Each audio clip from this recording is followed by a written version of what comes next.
What's up, everybody? Happy Wednesday. Hope all you're having a great day so far. Getting into this episode of GH. Let's dive into this thing. I like this episode. Um, that Sunny and Nina scene, I felt like Sunny was throwing some shade. Sunny was throwing some shade at Carly. I caught it because Nina was telling him what's going on with Carly, and you know she was telling Sunny how she turned down Drew's proposal for her to buy Crimson for several business related reasons that had nothing to do with sticking it to Carly. And Sunny was like, "Oh, sounds to me like you have a good head for business and Carly used to." I said, "Ooh, I see your shade, Sunny." But I have to disagree with Sunny because yeah, Carly did make a dumbass business move, but I felt like Nina, on the other hand, also made a stupid business move. I'm gonna tell you why. Because why? What are the business reasons for her turning down ownership of Crimson? Why would you do that? It's been stated numerous times. Crimson is very profitable. Even today, Carly told Drew how profitable Crimson is, because it is. It's literally a cash cow. And Nina is making it even more profitable as its editor in chief. So why would you not want to own it? You know what I'm saying? It's stupid. Because in my opinion, Nina pretty much is Crimson at this point. So you're an employee of something that's yours, basically. Even though she didn't found it or anything like that, but still, it's like for the last few years, she's been making it even more profitable with the help of Maxie when Maxie was there. But even with Maxie no longer being employed there, Nina has still kept it profitable. You know what I'm saying? So I give her credit for that. So why would you not want to own it? I'm pretty sure Nina, she gets bonuses and raises and stuff, but at the end of the day, you're still an employee. Nina likes to throw it out there that, oh, I have full autonomy no matter who you sell the Crimson to or you sell Aurora Media to. I still have full autonomy, which is true. She does have full autonomy. But you still have a boss, number one. Number two, you don't control your budget. The parent company controls your budget. If you're going to have full autonomy, where you pretty much run the business how you see fit without interference from the owner of the parent company, why not just own the damn company? That way, you run it how you see fit, you control the budget, you don't have a boss, and you reap the profits instead of getting year-end bonuses and a pay increase in your salary. Now you're not salaried. You own the damn thing. You make all 100% of the profit with no partner, no boss. You are the boss. I felt like there were several different business reasons for her to say yes to the proposal instead of saying no. I can't think of one reason not to say yes to it. That was just stupid business in my opinion.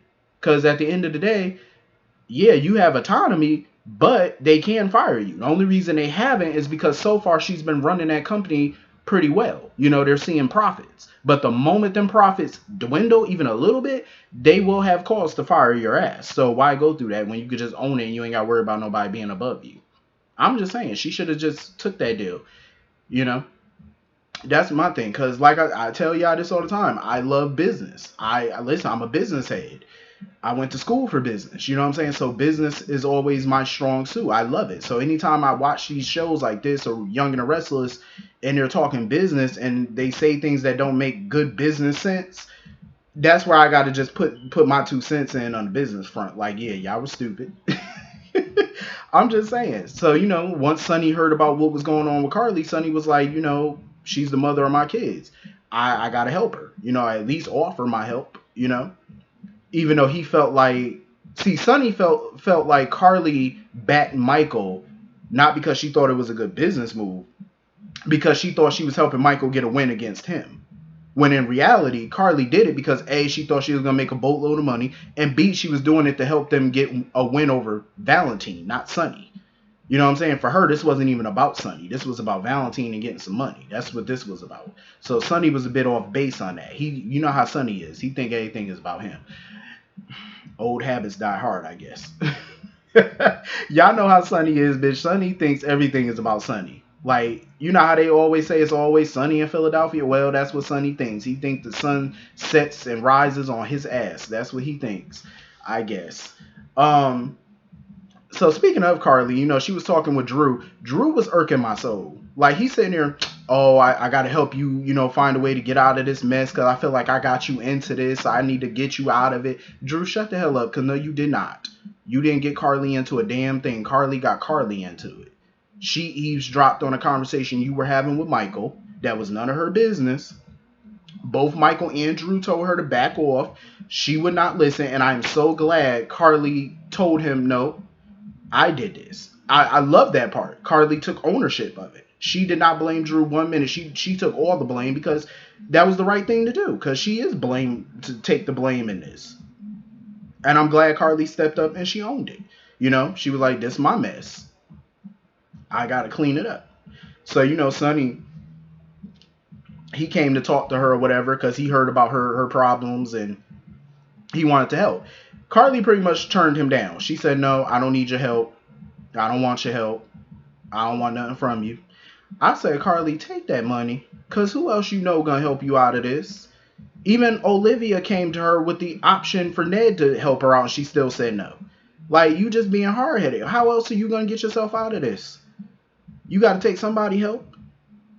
I mean, I can understand why she turned down Sonny's help, because as she told Drew, when her and Drew was talking, she feels like this version of Sonny, she don't trust him. She don't know this version of him. And she feels like if she took the money from Sonny, she would be indebted to him. Like, he would try to hold that over her somehow. I could see why she would think that, because this version of Sonny is different. But I felt like Sonny was genuinely trying to help her, because like he said, I'm doing this because she's the mother of my children. You know what I'm saying? Like, whether, Carly wants to sit there talking about, oh, the only thing that bonds us together or keeps us together is Donna. That's fine. But Michael, Morgan, those are still your kids with him too. Michael, maybe not biologically, but legally, yes. You still got kids with him. Even though they're grown and Morgan's gone and stuff like that, you're always going to be connected to him through that and through your history. That's why I felt like this feels very different. This breakup between Sonny and Carly, I felt like it felt different this time around. Because she's really cutting ties with him. Like, really cutting ties. More so than ever before. And my thing was, Sonny pretty much laid into her ass. He was like, okay, you gonna turn me down? He said, all right, cool. Remember this conversation. He said, soon you're gonna have to pay to sit at a pool that you used to own. And he said, you're gonna remember this very conversation where you turned me down. I freaking lived for that moment, because Sonny was telling some facts though. Sonny was stating facts. He was like, listen, you're sitting at a pool that you're about to have to pay for. I say, ain't that the truth? I loved every minute of this shit. Cause I said I love the back and forth between them, because it was so real and it was so true. I'm like, listen, you better take somebody money, because you running out of time. Carly, you running out of time and your ass is running out of options. You better do something, because you running out of rich folk. So you better come up with something. You got a bunch of rich folk around here that's cool with you or trying to help you, and you turning them down for petty reasons. I'm like, come on now. Let's go. Like, you got to say yes to somebody here. You need to check, and quickly. Oh, so let me just answer this question real quick for somebody that asked about the stock, because they didn't understand how Carly couldn't afford to buy back her interest in the hotel. Well, here's how that works. Carly sold her 50% of the hotel to get a lot of money, to free up a lot of cash so she could buy Aurora stock. Aurora stock was very healthy at the time. It cost a lot of money to buy that stock, and she became a major shareholder in the company. So to become a major shareholder in a multi-million-dollar company, you got to spend a lot of money to buy that stock. So that's why she had to sell her half, because that was the largest asset that she owned. So when the merger didn't happen and it all went public, the stock that she bought, well, the whole stock in general, the company in general, the stock price went down tremendously. So that means she lost a lot of value. That means the stock lost a lot of its value. She lost a lot of money. So that means if she sold her Aurora Media stock right now, she wouldn't get back nothing close to what she paid for it. And she cannot afford to buy back her interest in the hotel, because the current owners of her stock in the hotel, they want to sell, but they want to sell for a profit. So that means she can't just buy the hotel back for what they paid for it. She would have to buy it back with interest, because they want to make a profit, and she can't afford to do that, because if she sold Aurora stock now, like I said, she wouldn't get back nearly what she paid for that stock. That's why she can't afford to get the hotel back right now. But like I said, she running out of rich folk. So she better say yes to something. I'm just saying, you better go get you a loan from a bank, go do something. But even with her assets, it still probably wouldn't be enough. Um, but yeah, Carly definitely not broke though. I mean, all she gotta do is sell one of them damn houses she owns. Shit, she owned two mansions. Sell one, pick one. You know what I'm saying? Eeny, meeny, miny, mo. Just catch a tiger by the toe. Pick one. I could definitely see them. I see them the writing on the wall. It definitely looked like they're trying to set her up with Drew, and that might be the new thing. I'm not feeling it. I'm not feeling her and Drew. I'm not. I no. I see them more as just cool friends who might have sex here and there. That's it. That's all I want for Carly right now. Just go scratch that itch. Get you a little bed mate and get a little and let that be that. But don't get into nothing serious with Drew. No, that's too close to home for me. And Lord knows I don't need her intertwined with the Quartermains any further. No, absolutely not. So anyway, moving on from that. Michael and Willow was up in the stables or whatever. They was just talking about how Willow used to have a horse or whatever on the commune when she was a kid, however you pronounce it. Um, when she was a kid and stuff, and then they started talking about this new little baby, and they try to act like they happy. They not happy about this new baby. I don't believe they are. I don't see overjoyment on their faces, or unless they just forcing it. I just feel like now is not the time for them to be having another child. Honestly, I don't see it for them, and they just strike me. I'm just not feeling Michael and Willow. I'm just gonna be honest. They as dry as toast right about now. But anyway, moving on from them. I'm gonna keep that short and sweet because there ain't really much to talk about with them. But Cody, he stopped by the stables or whatever. I guess he took Olivia up on the job offer to be the new stable hand or whatever. So he got a room up there and stuff. I'm just saying, watch your valuables. So Britt ended up coming by because she had his belt buckle and whatnot that they dropped off at the nurse's station or whatever that he left behind. So she brought it to him. He was trying to flirt, talking about, oh, you should stay around and whatever. We can hang out and, basically trying to put some moves on her. And Britt was like, nah, I'm good. I'm going to go. Yeah, you can definitely tell that they're trying to hook Cody and Britt up. But my thing is with Cody, Britt need to watch her back with him because I feel like if she gets serious with him and they end up dating or eventually doing something more serious, he just seemed like he gonna have her at the pawn shop every month. Like he just looked like he financially not stable. Like he never will be. Um, I'm saying like he just looked like he's not, somebody that you could build a real life with. Somebody that got, he just seemed like he financially abusive. Like him and money just don't mix well. Like he don't know how to save and invest. Like he just like to spend, spend, spend, and keep y'all in a pawn shop to pay y'all bills. Britt, run away from him. I'm just saying. Like I said, hopefully the Quartermains don't keep him in the main house. Like they don't let him in the main house because he just look like he's still. Um.